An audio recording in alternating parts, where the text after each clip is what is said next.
क्या हाल चाल भाई, क्या हाल चाल? बता दो बता दो बता दो, सब सब सब सब सब जल्दी जल्दी।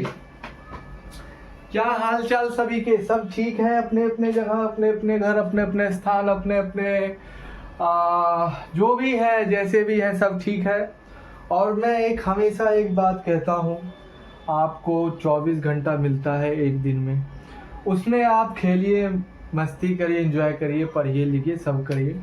कल का छोड़ के, अगर कल हम कल मतलब यार, कल अगर हमारा आँख खुला तो हम कल का निधन करेंगे। कल के बारे में सोच तो पहले ही है कि भाई करना क्या है। नहीं, अगर कल का आँख खुला, खुलेगा ही, नहीं खुलेगा तो कोई दिक्कत वाली बात है ना। तो अगर खुलेगा तो स्टार्ट करेंगे अपना कार्यक्रम। नहीं तो आज वही काम करने हम आ गए हैं और हमारा खुल गया तो अपना कार्यक्रम सुबह से करते करते आज ये वाला कार्यक्रम है तो उसका भी करना है भाई साहब। तो हम लोग आ गए हैं और मस्ती मिजाज लेके और मस्ती से समझेंगे। और आपको पता है कि इस क्लास में अगर आप एंट्री करते हैं तो 2-3 चीज़ हमेशा पता होना चाहिए कि जो भी मैं यहाँ पढ़ाता हूँ वो ऐसा नहीं रहता है कि क्या सब रिलेट है भैया। मतलब कि क्या रिलेट है भैया, है क्या रिलेट है? रिलेट ये है, कोई चीज़ बताओ वो क्या होता है।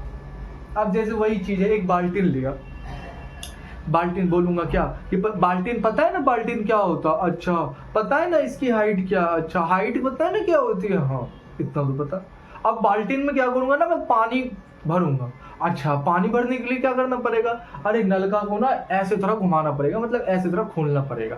ऐसे तरह के घुमाऊंगा तो उसमें से क्या आएगा? पानी बाहर आएगा। जैसे ही पानी बाहर आएगा तब वो धीरे धीरे समय लेगा। चलो मान लेते हैं कि समय लिया कितना, 1 मिनट 27 सेकंड लिया। मैंने खुद जोड़ा है अपने पानी का, भरते भरते भर रहा है तो जोड़ दिया। तो ऐसे तो उसी प्रकार से कहानी चलेगी। इसमें कुछ ज़्यादा है क्या? तुरंत स्टार्ट कर दिए वो फिजिकल केमिस्ट्री जैसे। हाँ भैया तो आज पढ़ने वाले मोलिलिटी, हाँ भैया आज पढ़ने वाले मोलिलिटी, हाँ भैया आज नॉर्मेलिटी, हाँ भैया।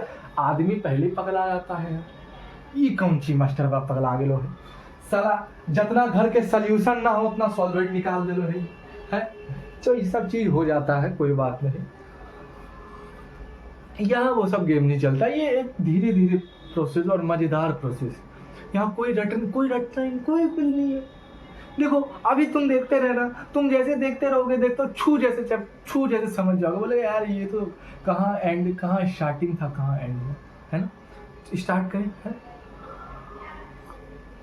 छोटी छोटी बात मैं बताना चाहूँगा कि हम लोग पढ़ क्या लिए थे। हम लोग पढ़े थे भाई साहब, क्या क्या पढ़ लिए थे। अगर मैं बात करूं डायपोल मोमेंट सबकी बात की, फील्ड व्हील हमने एक्सियल पे, इक्वेटोरियल पे, हमने एनी पॉइंट पे हमने टॉर्क लगाया, फिर हमने पोटेंशियल निकाला, वो सब चीज़ हमने कर पुर के हम लोग यहाँ पे आए हैं कैपेसिटेंस पे। कैपेसिटेंस हमने पढ़ा क्या होता है भाई, एक तरीके इलेक्ट्रॉनिक डिवाइस होता है। वो इलेक्ट्रॉनिक डिवाइस होता है और सर उसको डिवाइस होता है, उसमें एनर्जी लोड होती है। तो भाई बैटरी में भी होती है, ये तो मुझे ही पता है। हाँ बैटरी में भी होती है, बैटरी भी इलेक्ट्रॉनिक डिवाइस को चलाने के लिए यूज होता है, वही पता है। लेकिन फर्क इतना होता है कैपेसिटेंस और बैटरी में कि बैटरी क्या होता है कि वो लॉन्ग टाइम का प्रोसेस होता है, वो चलता है अच्छा खासा लॉन्ग टाइम का, मतलब बहुत लॉन्ग टाइम का प्रोसेस, चार्ज देने का बहुत लॉन्ग टाइम का प्रोसेस होता है, ठीक है। लेकिन कैपेसिटेंस में क्या होता है, ये क्या होता है, एकदम एक सर्टेन पॉइंट पे एनर्जी जितना होता है हाई वोल्टेज में एनर्जी प्रोवाइड कर देता है। ये सब चीज मैंने बता रखा है, ठीक है, डिस्क्रिप्शन में दे दूंगा, देख लेना। तो कैपेसिटेंस क्या होता है, ऐसा इलेक्ट्रॉनिक डिवाइस होता है कि उसमें क्या होता है एनर्जी पैकेट, उसमें क्या होता है एनर्जी फिक्स रहता है। कहीं से भी आप कैपेसिटर लेने जाओ तो वहाँ पूछो सर इतना कैपेसिटर आप ले आए,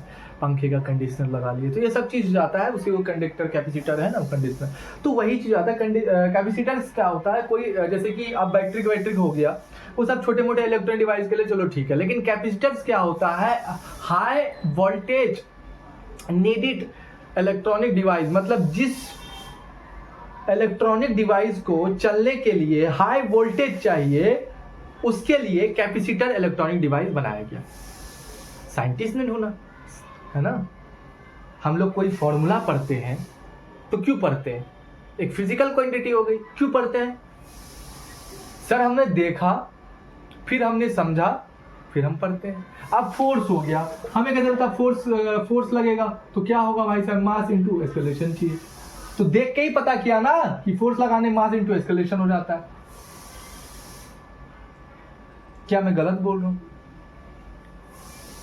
F equal to minus F, कोई दो डायरेक्शन में है, तो देख के ही पता क्या ना भाई, तुमको डायरेक्शन ऑफ वेक्टर इसका माइनस वाले, तो कोई चीज देख के ही पता करते हैं। उसी तरीके से कैपेसिटर्स भी हो गया, साइंटिस्ट ने ढूंढा, इसलिए ढूंढा हाई इलेक्ट्रॉनिक डिवाइस को। क्यों? क्योंकि जो एसी हमारे घर में कौन सा करंट आता है, एसी अल्टरनेटिव करंट। तो अल्टरनेटिव करंट में उतना पावर नहीं रहता है कि पंखा, मोटर और हाई इलेक्ट्रॉनिक डिवाइस को तुरंत घुमा दे। तो वही जब करंट आता है तो ये क्या करता है, अपना इलेक्ट्रॉनिक अपना एनर्जी उसके साथ मिलके जोर से धक्का लगाता है कि पंखा टक चल जाता है। ये सब चीज बता रखा है।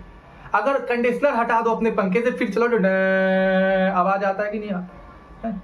तो टक से चलाने के लिए कोई चीज को, वो मोटर में हो या पंखे में हो या ईटीसी, बहुत सारा चीज होता है जहां पे कंडीशनर यूज होता है हाई वोल्टेज कैरिंग के लिए। जो इलेक्ट्रॉनिक डिवाइस को चलने के लिए हाई वोल्टेज चाहिए, ठीक है, ठीक है। और जो होता है टेम्पररी के लिए अपना एनर्जी स्टोर करता है कैपेसिटर, और तुरंत भी उसको फ्लक्चुएट जरूरी पड़ने पे, जैसे कि अब पंखा चला, जैसे ही ऑन किया तुरंत उसको एनर्जी चाहिए घूमने के लिए, रोटेट के लिए। तो मैग्नेटिक फील्ड जितना एसी में उतना नहीं था, तो वो क्या करेगा, अपने साथ उसको मिला के जैसे एक नाव धक्का लगाते हो, तो एक आदमी धक्का लगा, उतना फोर्स नहीं। अब 3 आदमी, हाँ, एक राइट साइड पे, एक राइट साइड के एंड, एक लेफ्ट साइड के एंड पे, एक राइट साइड के एंड पे, एक बीच में धैस धक्का लगा, तो उससे डबल एनर्जी लगेगी ना।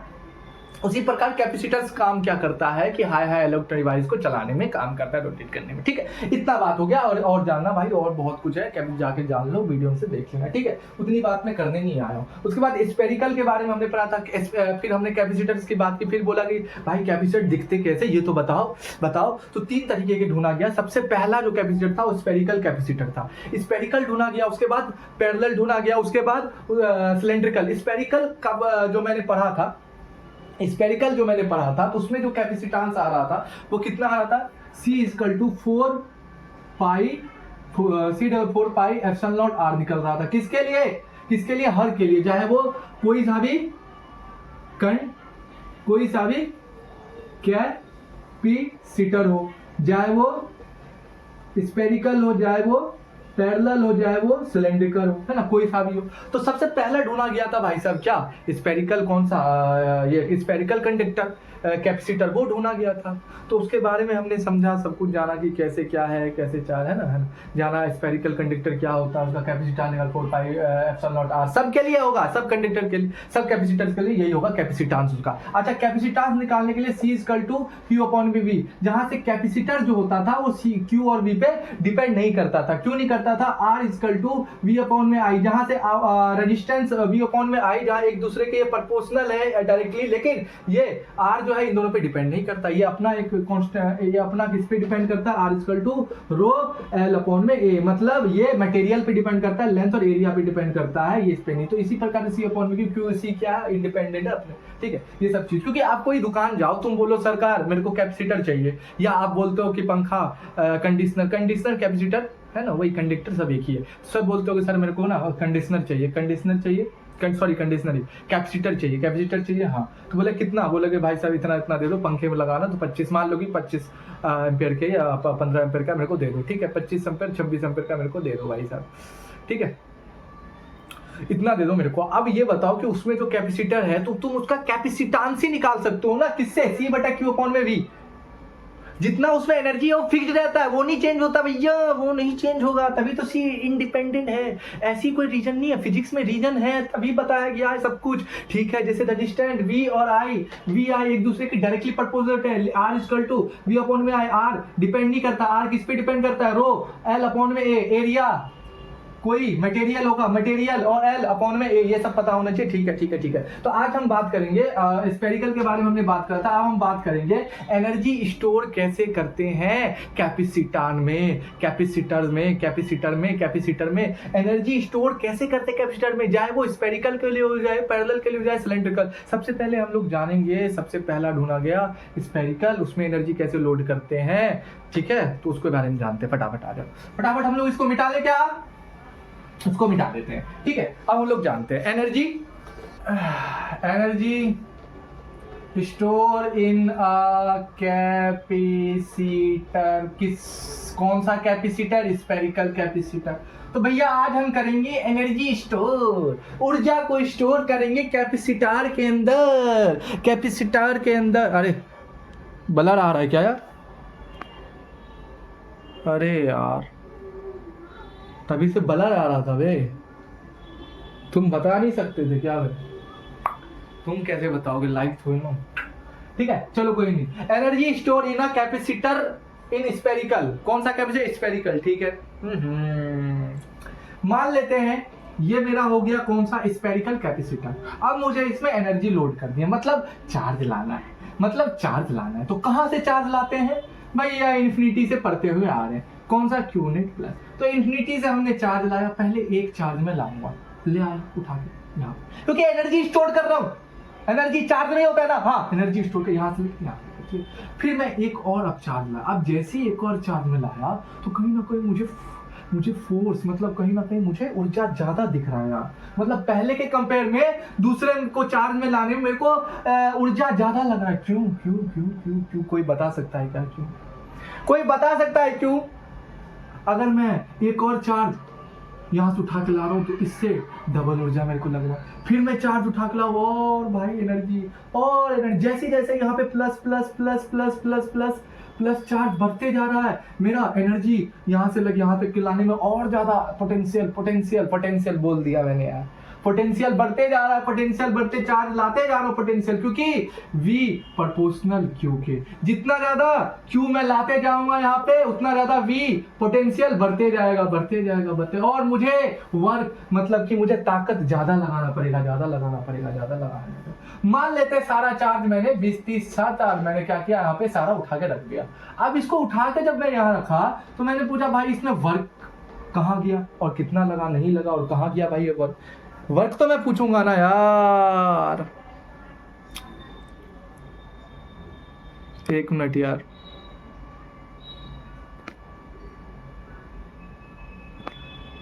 ठीक है। अब मैं यहाँ पे वर्क तो पूछूंगा ना, ठीक है, मैं यहाँ पे वर्क तो पूछूंगा ना भाई साहब। यहाँ से तू इतना सारा चार्ज यहाँ पे ले आया है और यहाँ पे एनर्जी स्टोर कर दिया है स्पेरिकल कैपेसिटर में, लेकिन तू वर्क नहीं बता रहा भैया, वर्क कहाँ गया, कितना वर्क लगा? हाँ तो अब एक चीज बताओ कि भाई ये वर्क कैसे, जब कहाँ पता होगा, ये कैसे रहता है वर्क, कैसे काम करेगा बताओ?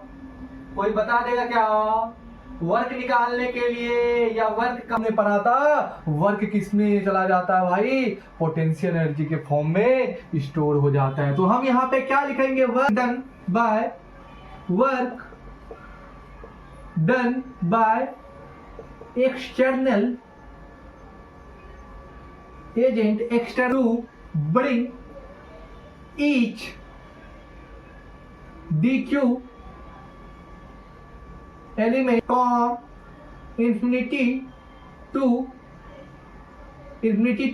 spherical capacitor, है ना? कहाँ से ला रहे हैं चार्ज को? यहाँ से उठा के इन्फिनिटी से उठा के स्फेरिकल कैपेसिटर में हम रखते हैं, ठीक है? कैपेसिटर तो कैपेसिटर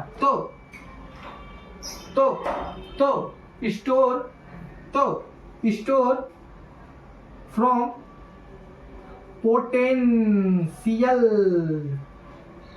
एनर्जी। तो मेरा जो एनर्जी है, जितना मैंने यहाँ से लेके यहाँ तक काम किया है, जो मेरा वर्क है, जो मैंने काम किया है, वो क्या हो जाता है? Work done by external element to bring each जितना भी ईच DQ पे मैंने काम किया है, तो to bring each DQ element from infinity से लेके स्पेयर में जो उठा के दिया है, स्टोर हो जाता है किस फॉर्म में? पोटेंशियल एनर्जी के फॉर्म में।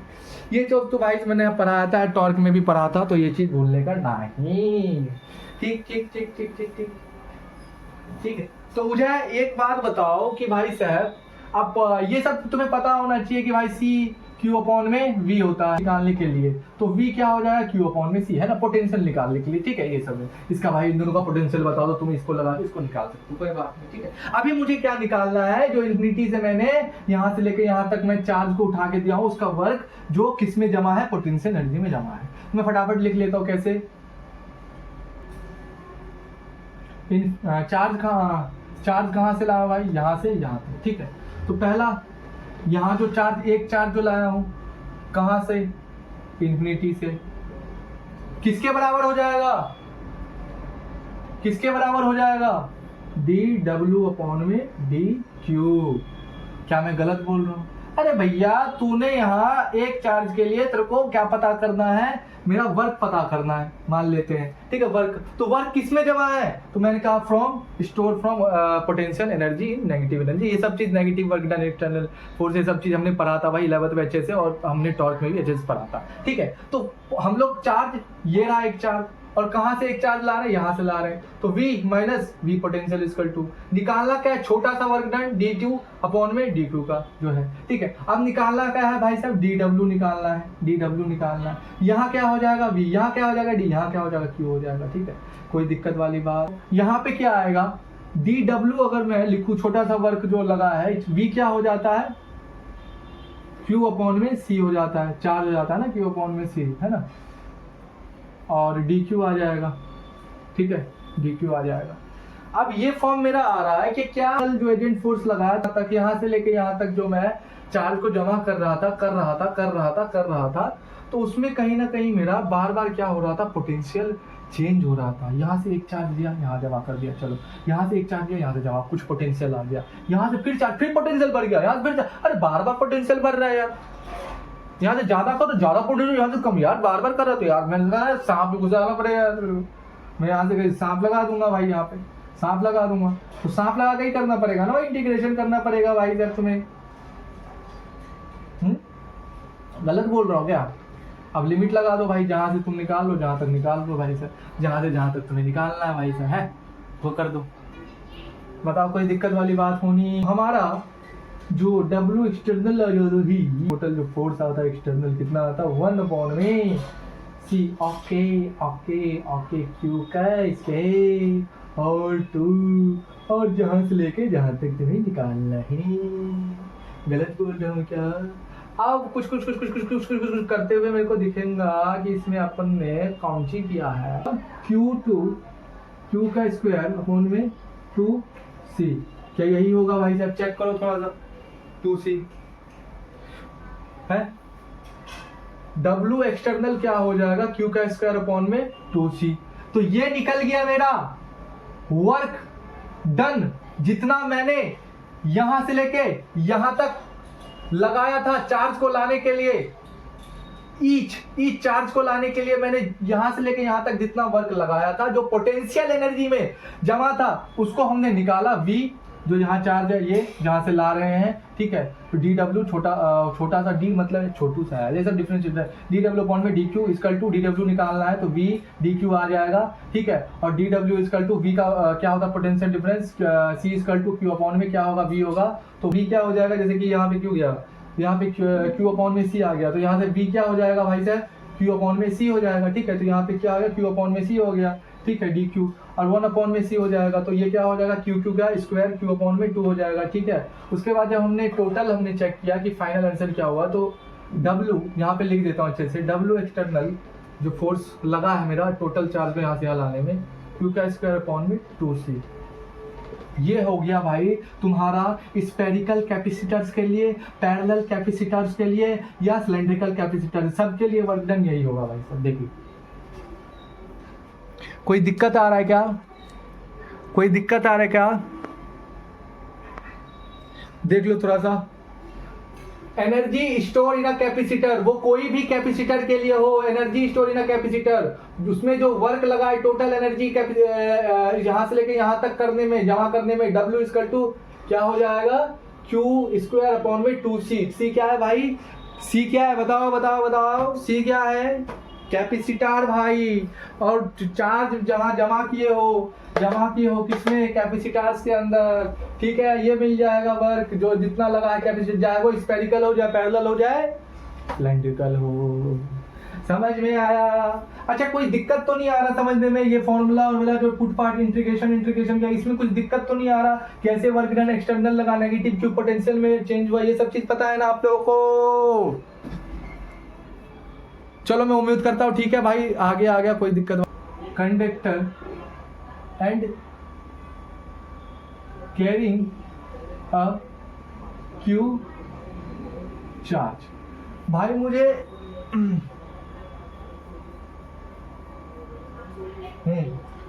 क्या बताओ, अच्छा एक बात बताओ कि जी अब तुम्हें एक चीज तो यहाँ से पता चल गया, क्या पता चल गया है कि हम जब पोटेंशियल एनर्जी निकालते हैं, अभी जैसे हमने निकाला था एनर्जी स्टोर हुआ था तो वो अलग हुआ था, उसका हमने पोटेंशियल एनर्जी जो निकाला था कितना निकाला था, U equal to potential energy हमने अभी क्या निकाला था, U इक्वल टू क्यू का स्क्वायर अपॉन में और 2C, मतलब कैपेसिटर 2C क्यू का स्क्वायर, ठीक है, ये निकाला। क्या निकाला था, पोटेंशियल जो वर्क हुआ था, work done by negative work done bye potential energy जो स्टोर हुआ था, जो भी था अभी जो निकाला था उससे। अब मुझसे पूछ रहा है what will be the potential energy of a spherical conductor है, ये एक स्फेरिकल कंडक्टर है भाई साहब, ठीक है, कुछ चार्ज रखे हैं, देख लो भाई क्यू चार्ज है, ठीक है, मान लो क्यू चार्ज रखे हुए हैं। अब इसने कह रहा भाई साहब what will be the potential energy of a spheric क्या है, स्फेरिकल कंडक्टर और कैरिंग क्यू चार्ज है भाई, क्यू चार्ज मतलब चार्ज क्यू रखा है भाई साहब, और भाई इसमें बता रहा है पोटेंशियल एनर्जी कितना, तो पोटेंशियल एनर्जी इतना आ रहा था, इसका कैपेसिटेंस हमने कितना निकाला था, बताओ कितना निकाला था भाई, कल कितना निकाला था स्फेरिकल का, जब हमने कैपेसिटेंस निकाल रहे थे सी इक्वल टू क्यू अपॉन में बी करके, हमने कैपेसिटेंस क्या निकाला था, सी इक्वल टू कोई भी कंडक्टर कोई भी कैपेसिटेंस के लिए C equal to 4 pi epsilon not R, ठीक है, ये निकाला था। तो यही क्या कर देंगे भाई साहब, पुट कर देंगे। अब क्यू क्या आ जाएगा यहाँ पे, पोटेंशियल इक्वल टू क्या आ जाएगा, क्यू की स्क्वायर तो आ ही जाएगा, अपॉन में कैपेसिटेंस क्या होता है, कैपेसिटेंस क्या होता है 4 पाई एप्सिलॉन नॉट होता है, तो 4 2 4 जा कितना हो जाएगा 8 हो जाएगा, और कैपेसिटेंस कितना हो जाएगा पाई एप्सिलॉन नॉट और आर आ जाएगा। तो ये क्या हो जाएगा, कोई भी कैपेसिटेंस का जो कैपेसिटर्स का जो कैपेसिटेंस कितनी एनर्जी उसमें लोड करने की ताकत है, सी इक्वल टू कैलकुलेट किया था हमने एग्जाम्पल लेके स्फेरिकल कंडक्टर का, जिसको हम कैपेसिटर स्फेरिकल कैपेसिटर का जो कैपेसिटेंस हमने कैलकुलेट किया था, ये बताया था C equal to Q upon में वी से, तो C equal to 4 pi epsilon not R आ गया था। अगर मीडियम है तो मीडियम है लगा देना, उसके लिए कोई बड़ी बात नहीं है भाई सर, ठीक है ठीक है ठीक है, बताओ इतना बात पता चल गया मुझे, ठीक है। तो मैं फिर पोटेंशियल एनर्जी पता करूंगा, तो क्यू चार्ज का क्यू आ जाएगा अपॉन में कैपेसिटेंस क्या होता है 4 पाई एप्सिलॉन नॉट, उसके बाद 2 जा क्या हो जाएगा 8, ठीक है, क्या हो जाएगा भाई साहब, यहाँ पे क्या आ जाएगा 2 था, तो अब क्या करो 4 2 जा कितना हो जाएगा 8 हो जाएगा, और कैपेसिटेंस की वैल्यू 4 पाई था तो 8 पाई एप्सिलॉन नॉट आर हो जाएगा, ठीक है। ये हो जाएगी पोटेंशियल एनर्जी एक पर्टिकुलर स्फीयर के लिए, सबके लिए नहीं, एक पर्टिकुलर स्फीयर के लिए, सबके लिए कौन सा हो जाएगा potential energy, U equal to Q का स्क्वायर अपॉन में 2C। कोई दिक्कत वाली बात है तो बताओ, तो चैन से यार आदमी बताओ, समझ में आया यहाँ पे। तो भाई साहब यहाँ पे छोटी छोटी बात थी, छोटी छोटी चीज थी जो हमने कवर किया। देखो potential energy of a spherical conductor के लिए एक क्वेश्चन था ऐसी, क्यू जिसमें एक क्यू चार्ज कंडक्टर है जिसमें क्यू चार्ज है भाई साहब, ठीक है ना, वो कंडक्टर जिसमें क्यू चार्ज है उसकी पोटेंशियल एनर्जी बतानी है ना। कैपेसिटेंस मान ले भाई तेरे से कैपेसिटर है जिसमें क्या है भाई साहब क्यू चार्ज रखा हुआ है, उसकी पोटेंशियल एनर्जी बतानी है, तो तू क्या करेगा, यू चाहे कोई सा भी कैपेसिटर हो, U equal to Q square upon में 2C लगाएगा, ठीक है। अब मैंने माना कि भाई साहब ये एक कैपेसिटर है जिसमें क्यू चार्ज है, ऐसी सी बात है, और उसके लिए पोटेंशियल एनर्जी मेरे को लगानी है कंडक्टर स्फीयर के लिए सबके लिए स्फीयर के लिए, तो मैं capacitance 4 pi epsilon not R आ जाएगा, तो फॉर्मूला लगाऊंगा जहां से 4 2 जा क्या हो जाएगा 8, और कैपेसिटेंस का value pi epsilon not R हो जाएगा स्फीयर के लिए, और सारे पोटेंशियल एनर्जी जो वर्क लगा है नेगेटिव वो क्यू का स्क्वायर अपॉन में 2C भाई साहब ये हो जाएगा, ठीक है। तो भाई साहब चलिए ठीक है, अपना काम वाम करते रहना, लावला जो